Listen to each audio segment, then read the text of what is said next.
3.5 కోట్ల నుండి 5.5 కోట్ల బడ్జెట్ లో ప్రీమియం విల్లాస్ లో centralised AC with fresh air infusion అందిస్తుంది జనప్రియ అప్స్కేల్ ఎలీసియం. తగ్గడానికి మీరిచ్చే చిట్కాలు, నాటు వైద్య చిట్కాలు మీరిచ్చినవి ఉపయోగించిన తర్వాత అసలు చాలా పీక్ స్టేజ్లో ఇబ్బందుల్లో ఉన్నవి కూడా తగ్గిపోయిన దాఖలాలు ఉన్నాయి. మరి ఈ గ్యాస్ ట్రబుల్స్ తోటి ఇబ్బంది పడే వాళ్ళకి మీరు ఈసారి ఎటువంటి చిట్కాలు ఇస్తారు? ఇక్కడ వంటిల్లే వైద్యశాల అవును, మార్చుకుంటే ఈ మహమ్మారి ఆ వీధిలోకి రాదు. ఇక్కడ బాగా వేడివేడి అలా తింటుంటారు, పక్కలో కూల్ డ్రింక్ తాగుతుంటారు. అది హేరు నిండి నిండి నిండి నిండి రక్తం చెడిపోయి తినగానే పుల్లు తీపలు రావడం, ఇక్కడ పట్టుకోవడం అక్కడ పట్టుకోవడం. ఇంకా డాక్టర్ గారి దగ్గరికి వెళ్తే ఈ సూది ఆ సూది వేసి ఉన్న రోగంకి కొత్త రోగం మొదలవుతుంది ఈరోజు. దీనికి తిండి తిప్పలు కారణం. తిండికి 4 గంటల వ్యవధి కావాలి. ఉదాహరణ 9 గంటలు టిఫిన్ చేసి 1 గంటకు భోజనం, మధ్య ఎన్ని గంటలు ఉంది? 10, 11, 12, 4 గంటలు. అంటే తిన్న తర్వాత అది అరగడానికి 4 అవర్స్ ఆ లోపల తినేస్తున్నాం. ఇది గ్యాస్ ట్రబుల్ రావడానికి ముఖ్య కారణం. ఇలా కారణాలు వెతుక్కుంటా పోతే చాలా చెప్పుకోవచ్చు. పరిష్కారం కావాలా? అవును, తీసుకోండి, కాగితం చెప్తాను.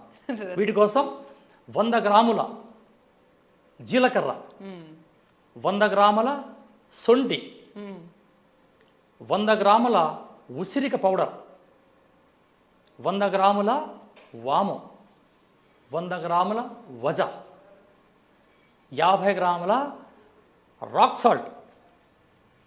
ఈ రాక్ సాల్ట్ దొరికిన పక్షంలో నల్ల ఉప్పు, హిందీలో పాదరా నమ్మక్, తెలుగు భాషలో మురికి లవణము, ఇవంతా పౌడర్ చేసి దీంట్లో 20 గ్రాముల ఇంగువ బజార్లో దొరుకుతుంది, కలిపేయండి. ఇది అగస్త్యుల వారు పులిపాని గారికి చెప్పిన అద్భుతమైన యోగం. ఇది పులిపాని వైద్యశాస్త్రంలో ఉన్న చిట్కా. ఇది నేను చాలా మందికి చేసి ఇచ్చాను. నా దగ్గర ఇంట్లో ఎప్పుడు ఉంటుంది, కేజీలు ఉంటుంది. ఓకే, ప్రజలకు ఇవన్నీ కలిపి ఒకేసారి మనం పొడి పట్టి పౌడర్ చేసి పెట్టుకొని తిని ఇంకా భోంచేస్తున్నాం. అప్పుడు 2 స్పూన్లు అన్నంలో కలిపి కాస్త నెయ్యి వేసుకొని తిన్నామా, పొట్టకు సంబంధించిన సమస్యలని దూరం అయిపోయి లివర్ శుభ్రమవుతుంది. ఇక్కడ మీకు గ్యాస్ ట్రబుల్ రావడానికి డ్యామేజ్ లివర్ అక్కడ. ఇది పిత్తవాహిలో చేరే తతంగమే గ్యాస్ ట్రబుల్. ఇక్కడ వాతానికి సంబంధం లేదు, ఇది పిత్తానికి సంబంధమే. పెద్ద పేగు ఉంటుంది. ఈ గ్యాస్ ట్రబుల్ వల్ల కొలన్ క్యాన్సర్ వస్తుంది రాదు అని చెప్పడానికి కూడా ఛాన్స్ లేదు. అందుకే అప్పుడప్పుడు ఉసిరికాయలతో కషాయం పెట్టుకొని తాగమంటున్నా. ఇది చక్కటి రెమెడీ. ఈ రెమెడీని పాటించండి. మీకు అర్థం కాకపోతే స్క్రీన్ పైన నా నంబర్ ఉంటుంది, మీరు అడగండి. ఆర్గానంగా మీకు చిట్కా మళ్ళీ నేను చెప్పగలను. సరే, ఈ ఉసిరికాయ అంటే కొందరికి సందేహం రావచ్చు. ఉసిరికాయ లాంటివి ఇవన్నీ పులుపు కదా, మళ్ళీ అందులో సిట్రిక్ యాసిడ్ లాంటివి ఉంటాయి, మళ్ళీ ఇవేమన్నా గ్యాస్ ట్రబుల్కి గురి చేస్తాయా అంటే ఎంతమంది ఉన్నారు ఇక్కడ? వాము ఉంది, జీలకర్ర ఉంది, వజ ఉంది, ఇన్నున్నాయి కదా. ఒకరికొకరు శత్రువులు, ఒకరికొకరు కంట్రోల్ చేస్తూ వస్తాయి.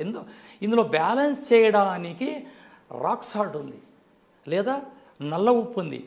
ఈ ఉప్పులు కవర్ చేస్తాయి దానికి. ఓకే ఓకే, ఎతకండి. ఇది పులిపాని వైద్య శాస్త్రం అనే గ్రంథంలో ఉంది, పేజీ నంబర్ 42 అక్కడ ఉంది. ఇది సూపర్. ఇది మజ్జిగలో వేసుకొని తాగండి. మజ్జిగలో వేసుకొని తాగొచ్చు, లేదా మజ్జిగ అన్నంలో తినండి, లేదా వేడి అన్నంలో కాస్త వేడి అన్నం అంటే పొగలు పోకూడదు. తినే ఆహారం పొగలు రాకూడదు, అది చాలా ప్రమాదం. వాటికి వేసుకొని కాస్త నెయ్యి కలిపి ఒక 3-4 ముద్దలు అలా తినండి. తిన్న 24 గంటలు అద్భుతమైన ఫలితం. తిన్న గంట తర్వాతే మీకు రిజల్ట్ చూపిస్తుంది. ఇది కొంతమందికి ఆ గ్యాస్ వల్ల మోషన్స్ ఇబ్బంది ఉంటుంది కదా, అది కూడా నయమైపోతుంది. రాత్రి తిని పనుకుంటే అది నిద్రపోదు, దాని పని అది చేసుకుంటుంది. అద్భుతం. ఇక్కడ ఆయుర్వేదం, ఈ అమ్మలాంటి ఆయుర్వేదం చెప్పేది ఒక్కటే, ప్రతి 3 నెలలకు ఒక్కసారి మల విసర్జన కోసం కరకాయ చూర్ణాన్ని తీసుకోండి, లేదా సునామికి చూర్ణాన్ని తీసుకోండి. అవి మీకు దోహదపడకపోతే మెడికల్ స్టోర్కి వెళ్ళి ఒక టాబ్లెట్ తెచ్చుకోండి, ఫ్రీ మోషన్. మీరు ఏం చేసుకుంటారో 3 నెలలకు ఒకసారి మీ పొట్ట శుభ్రం కావాలా, ఏ రోగము ఉండదు. సూపర్. ఇది నిజం. మొత్తానికి గ్యాస్ తొలగించడానికి ఒక సూపర్ చిట్కా. ఏవేవో ఈ మధ్య కాలంలో చాలా రకాల మందులు కూడా వాడుతున్నారు గ్యాస్. ఇది విష్ణుమూర్తి చక్రం ఉన్నట్లే ఇది. అవునవును సార్, హ్యాపీగా వాడచ్చు. చెప్పాను కదండి, అర్థం కాకదా ఫోన్ చేయండి, మళ్ళీ నేను మీకు రిపీట్ చేసి చెప్పగలను. దేనికంటే ప్రతి ఇంట నా ఆయుర్వేదం ఉండాలి, ఇది నా సబ్జెక్ట్. సరే, అయితే ఇప్పుడు గ్యాస్ కోసం మంచి చిట్కా అయితే చెప్పారు. కాకపోతే గ్యాస్ వల్ల వచ్చే ఇబ్బందులకి ఇప్పుడు మీరు చెప్పిన చిట్కా ఇంకా ఎన్ని రకాలుగా ఉపయోగపడుతుంది? ఇంకా ఏమన్నా చిట్కాలు కూడా ఉన్నాయా? ఇప్పుడు ఈ గ్యాస్ ట్రబుల్ రాగానే ఫస్ట్ మోషన్ సరిగ్గా రాదు. Single pack, 6 pack, single pack ఇంత పెద్దగా వచ్చేస్తుంది పొట్ట పిల్లనాళ్ళకి. ఈ పొట్ట తగ్గిపోతుంది. ఈ అర్ధరాత్రిలో కార్డియాలసిస్ టచ్ చేస్తుంది చెప్పలేం, అది హార్ట్ని టచ్ చేస్తుంది, లివర్ని టచ్ చేస్తుంది, మోషన్స్ రాకుండా చేస్తుంది, నరాల బలహీనం వస్తుంది, వీక్ అయిపోతారు మనుషులు, రక్తం చెడిపోతుంది. మల విసర్జన ఎప్పుడైతే జరగకపోతుందో వెరికోస్ కూడా రావడానికి ఆస్కారం ఉంది. కొన్నిసార్లు గ్యాస్ అనేది మనకి ఇక్కడ ఛాతి మధ్యలో మంట కూడా తీసుకొస్తుంది కదా. గ్యాస్ ట్రబులే కదా, వెరీ సింపుల్. ఇది తయారు చేయండి. లేదా కొట్లకెళ్ళి ఉసిరిగా పప్పు తీసుకోవచ్చు, ఇంత ఒక 10 రూపాయలకి. దాన్ని శుభ్రం కడిగి ఎండబెట్టండి, భోజనం చేసిన తర్వాత 2 ముక్కలు నోట్లో వేసుకొని వెళ్ళిపోండి. ఆ రసాన్ని ఆస్వాదిస్తూ ఉండండి, మీ జన్మలో మీ దగ్గర రాదు. Very simple. ఉసిరికాయలు పలుకులు 4 నోట్లు వేసుకుని ఆ రసాన్ని నమలకూడదు, ఆ రసాన్ని దాదాపు గంట సేపు ఉండాలి మీ నోట్లో. అది అద్భుతం. అసలు ఏవో అంతా మనకి సాఫ్ట్ గా లోపలికి వెళ్తుంది కాబట్టి సాఫ్ట్ గా తిన్న తర్వాత ఒక్కసారి తేపు రావాల, అప్పుడే ఈ లివర్లోనికి ఒక రసాయనం అన్నవాహికలో పడగానే అది గ్రైండ్ అయిపోతుంది, అన్నం అరిగిపోతుంది. అరగడానికి కష్టపడడం లేదు ఈరోజు. తిన్నది అరగకూడదు, తినటానే అలాగే టేబుల్ కూర్చొని టీవీ చూస్తూ నిద్రపోతారు. ఇది తిని అరగాలి కదా. ఆహారం తిన్న తర్వాత 1 అవర్ వాక్ చేయమంటుంది ఈ వైద్యశాస్త్రం. కానీ ఈరోజు చేయలేరు కాబట్టి కాస్త అర్లీగా భోజనం చేయండి. నిద్ర 9ంటికి పోతారు కాబట్టి 7 గంటలకు భోజనం చేస్తారంటే మధ్యలో 1 అవర్ గ్యాప్. ఆ గ్యాప్లో ఇంట్లోకి బయట తీరే లోపల అన్నం అరిగిపోతుంది. రెండవది, అర్ధరాత్రి లేచి నీళ్లు తాగొద్దండి. ఇవన్నీ రోగానికి సిగ్నల్. సార్, కొన్నిసార్లు గ్యాస్ రావడానికి తిన్న ఆహారం కాకపోయినా టైంకి తినకపోవడం కూడా అవుతుంది కదా. సో దానికి కూడా ఈ రెమెడీ పనిచేస్తుంది అన్న. 100% పనిచేస్తుంది. ఎక్కువ ఛాయలు తాగినా పనిచేస్తుంది. ఎక్కువ ఈ డ్రైవర్లకి, ఈ ఆటో వాళ్ళకి, ఇక్కడ ల్యాప్టాప్లు వేసుకొని టైంకి భోజనం చేయరు, వీళ్ళందరికీ వచ్చే రోగమే ఈ గ్యాస్ ట్రబుల్. ఇది చాలా డేంజర్. ఇది టీ కూడా ఎక్కువ గ్యాస్కి కారణం అవుతుందా సార్? టీ తాగడం వస్తుంది, వేడిగా పోతాం కదా లోపలికి. ఇక్కడ మనిషి ఒక అలవాటు చేసుకున్నాడు.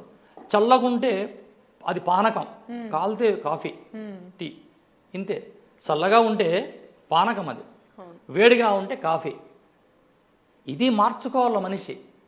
ఆరోగ్యం కాపాడాలంటే ఆయుర్వేద సూత్రాలు పాటిస్తే వాడే యుగపురుషుడు. సో ఇప్పుడు మొత్తానికి మీరు గ్యాస్ తగ్గడానికి అటు జీలకర్రతో పాటు ఈ మిగతా 6-7 ఇంగ్రీడియంట్స్ చెప్పారు మీరు. అదంతా కలిపి పొడి చేసుకొని అందులో కొంత ఇంగువ కూడా వేసి చేసుకొని రైస్లో తినచ్చు, లేదా మజ్జిగలో కలుపుకొని తాగొచ్చు.